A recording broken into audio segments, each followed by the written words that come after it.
The parking lot behind CBS Television City stretches like a gray ocean under the Los Angeles afternoon sun. It's March 1973. Inside Studio 33, preparations are underway for a variety show taping. Two green rooms sit opposite each other down a narrow hallway backstage. In one room, Muhammad Ali, heavyweight champion of the world, 31 years old, 6'3", 215 pounds of poetry and power. In the other, Bruce Lee, 32 years old, martial arts icon, 5 movies deep into revolutionizing action cinema, 5'7", 135 pounds of controlled intensity. The hallway between them is about to become legendary. Bruce sits in his green room reviewing notes for his segment. He's scheduled to demonstrate martial arts philosophy, maybe perform the one-inch punch for the studio audience. His wife Linda sits beside him, discussing their son Brandon's upcoming birthday. The door is slightly ajar. Down the hall, Ali's booming voice carries through walls, laughing, joking, entertaining his entourage like he always does. The contrast is stark. Ali performs even in private. Bruce conserves energy until it's needed. Ali's curiosity gets the better of him. He's heard about Bruce Lee. Everyone has by 1973. Enter the Dragon is in post-production, generating buzz. People are saying this Chinese actor moves faster than cameras can capture. Ali doesn't believe it. Nobody moves faster than him. He's proven it against every heavyweight in the world. So when his assistant mentions Bruce is just down the hall, Ali's competitive nature ignites. "Let me go say hello," he tells his team, grinning that famous grin. Ali walks down the hallway alone, his footsteps surprisingly quiet for a man his size. He reaches Bruce's green room, knocks twice, doesn't wait for an answer before opening the door. Bruce looks up from his notes. Linda stands immediately, recognizing the heavyweight champion. Ali fills the doorway, literally and metaphorically. "Bruce Lee," Ali says, his voice that familiar Louisville blend of charm and challenge. "The greatest wants to meet the fastest." Bruce stands, extends his hand. They shake. Ali's hand engulfs Bruce's, but Bruce's grip is steel cable. "They tell me you move so fast, cameras can't catch you," Ali continues, stepping into the room uninvited, but not unwelcome. His entourage stays in the hallway. 5 people peering in, sensing something significant might happen. "They tell me you can knock a man down with a 1-inch punch. They tell me your kung fu is unbeatable." Ali's tone is playful, but there's an edge. The edge of a champion who's never met someone he considers an equal in combat. Bruce remains calm, respectful. "People exaggerate, champ. I'm just an actor who knows some martial arts." Ali laughs, loud and genuine. "Just an actor? Man, I've seen your movies. You move different than anyone I've ever seen. Different than boxers, different than wrestlers, different than anyone." He steps closer, reducing the space between them. Linda moves to the side, watching carefully, knowing her husband well enough to see his readiness, despite his casual posture. "But here's what I'm thinking," Ali continues. "Everyone says you're the greatest fighter in movies, but I'm the greatest fighter in the world. Period. Not movies, real fighting. Real opponents trying to take my head off." Bruce nods slowly. "Boxing is a noble art, champ. You're the best boxer alive. Nobody disputes that. But boxing isn't street fighting. Boxing has rules, rounds, referees, weight classes, gloves that protect your hands and your opponent's face. Street fighting has none of that. It's different." Ali's grin widens. This is exactly the conversation he wanted. "So you're saying in a street fight, your kung fu beats my boxing?" Bruce shakes his head. I'm saying they're different games. You're the champion of your game. I play a different game. Ali considers this. Then, in a move that will be remembered by everyone in that room for the rest of their lives, he reaches out and gently touches Bruce's collar with his right hand. Not grabbing, not aggressive, just touching, playful but deliberate. Then, show me the difference, Ali says, his voice quieter now, more serious. Right here, right now, just one move. I'll give you one free shot. Show me what kung fu does that boxing can't handle. The 5 witnesses in the doorway lean forward. Linda's hand moves to her mouth. This is happening. Bruce doesn't pull away from the touch on his collar. He looks at Ali's hand, then at Ali's face. Champ, I don't need to prove anything to you, and you don't need to prove anything to me. We're both masters of our respective arts. That should be enough. But Ali doesn't remove his hand. Come on, Bruce. I'm curious. Not challenging. Curious. I want to learn. Show me one technique. One move. Let me feel what makes kung fu different from boxing. Teacher to teacher. Champion to champion. Bruce studies Ali's face for 3 long seconds, sees genuine curiosity beneath the playful challenge, sees respect hidden under the bravado. Okay, Bruce finally says. One technique, but understand, I'm going to move at about 30% speed and 0% power. This is demonstration, not combat. Agreed? Ali nods. Agreed. Just show me.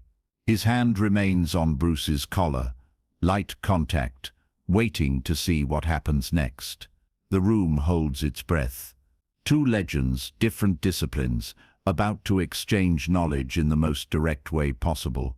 What happens next takes 2.3 seconds, but will be analyzed for decades. Bruce's left hand rises smoothly, covers Ali's hand on his collar, not trapping it, just touching. Simultaneously, Bruce's right hand moves under Ali's extended arm, finding the elbow joint. Ali feels the contact, but before his boxer's reflexes can process and respond, Bruce executes a classical Wing Chun technique called Pak Sao, combined with a gentle pull. Ali's structure, perfect for boxing, isn't designed for this angle of force. His balance shifts. His feet shuffle. Bruce guides, doesn't force. Guides Ali's body to rotate 45 degrees. Ali's hand comes off the collar naturally as his body turns. He's not thrown, not hurt, but completely off balance and repositioned in 2.3 seconds. Bruce releases immediately, steps back, giving Ali space to recover. Ali stands still for a moment, processing what just happened. He looks at his hand, the one that was on Bruce's collar, looks at his feet, which are now facing a different direction than he intended, looks at Bruce, who's already returned to a neutral stance. Then Ali does something unexpected. He laughs, not embarrassed laughter, genuine, delighted laughter. "What the hell was that?" he says, amazement clear in his voice. "I didn't even see your hands move until I was already turning. How fast were you going?" "About 30%. Bruce replies honestly, "Full speed would have been too quick for you to learn from. I wanted you to feel the principle." Ali nods, still processing. "The principle? Okay, explain it to me." Bruce gestures for Ali to extend his arm again. Ali does, touching Bruce's collar again, this time knowing something is coming, but curious to understand it. "In boxing," Bruce explains, "you're trained to deal with punches coming at your head and body, straight lines, angles you expect. But what I did was create an angle your training doesn't cover. I redirected your structure using your own extended arm as a lever." Ali's eyes light up with understanding. So you used my arm against me. My reach, which is my advantage in boxing, became your advantage. Bruce nods. Exactly. In Wing Chun, we have a saying, use the opponent's force against them. You weren't pushing hard on my collar, but you were committed to that position. I used that commitment, turned it into momentum you didn't intend. Ali removes his hand from Bruce's collar, voluntarily, this time. Holds both hands up in a boxer's guard. Try it when I'm in my stance, when I'm ready. Bruce smiles. That's the point, champ. In a real fight, you'd never give me that opening. You'd keep your hands up, protect your center line, use your footwork to maintain distance. Your boxing defense is excellent, world class. What I showed you works when someone reaches for you, grabs you, gets inside your optimal range. In a boxing match with rules, you'd never let that happen. Ali drops his hands, nods slowly.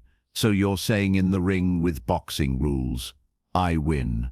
But in a close quarters situation, no rules, your techniques give you the advantage. Bruce nods. Different tools for different situations. That's all. Ali extends his hand. Not to touch Bruce's collar this time, but to shake hands. Man, you're fast. Like, really fast. Faster than anyone I've sparred with, and I've sparred with Olympic sprinters who became boxers. They shake hands again, this time with deeper mutual respect. And you're exactly as skilled as they say, Bruce replies.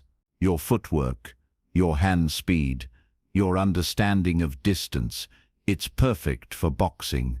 I have tremendous respect for what you do. Ali grins, so we both agree. I'm the greatest boxer, you're the greatest kung fu fighter, and we should probably never actually fight because it would break the universe. Everyone in the room laughs. The tension that built over the last few minutes evaporates completely. Linda relaxes. The 5 witnesses in the doorway start talking excitedly among themselves, already planning how they'll tell this story. Eli looks around the green room. You know what? Come to my next fight. Miami, next month. Be my guest. I'll show you what I do in the ring. You can show me more of what you do after. We'll trade knowledge. Bruce nods. I'd be honored, champ. Truly honored. Ali heads toward the door, then pauses, turns back. Bruce, can I ask you something serious? Bruce nods. Ali's expression changes, becomes less playful, more thoughtful. Do you think, if we really fought, no rules, who would win? Bruce considers the question carefully. Honestly, I don't know. You have 70 pounds on me, reach advantage, professional fighting experience against the best in the world. I have techniques designed for different angles and close-range combat. The truth is, champ, it would depend on 1,000 variables. Distance, terrain, whether you could keep me at boxing range, whether I could close the gap. But here's what I know for certain. We'd both hurt each other badly, and we'd both regret it afterward. So I'm glad we're having this conversation instead of that fight. Ali nods, appreciating the honest answer. You're wise, Bruce. Wise beyond your years. And you're right. Some fights aren't worth having, even if you win. He raises his fist in his signature pose. But I'm still the greatest. Everyone laughs again.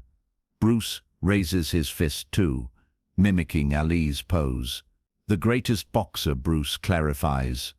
Absolutely. No dispute. Ali points at him.